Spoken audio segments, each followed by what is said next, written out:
Hey everyone, today I'm going to show you how to save a web page in Chrome so you can access it offline anytime you need. Without any further ado, let's get started. First, open your Google Chrome browser on your computer. Once Chrome is up and running, navigate to any website you want to save.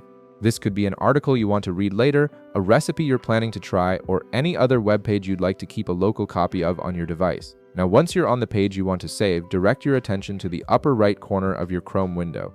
You'll see 3 vertical dots there, which is Chrome's main menu icon. Go ahead and click on those 3 dots to open the drop-down menu. When the menu appears, you'll see several options listed. Hover your mouse over the option that says Cast, Save, and Share. This will expand a sub-menu with additional saving and sharing features that Chrome offers. These tools are designed to help you preserve and distribute web content in various ways. From this sub-menu, click on Save Page As.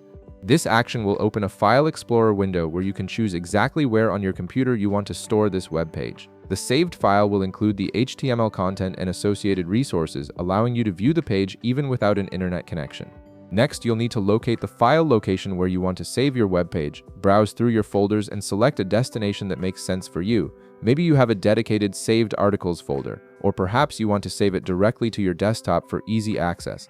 Choose whatever works best for your organization system. After selecting your destination folder, you'll see a field where you can input a custom name for the file.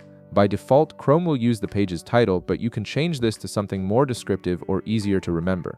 Type in whatever name you prefer for this saved page. Finally, click the Save button at the bottom of the window. Chrome will now save the web page to your chosen location with your specified file name. The page is now stored locally on your computer, and you can open it anytime directly from your files, even when you're offline. And that's it. You've successfully saved a web page in Chrome.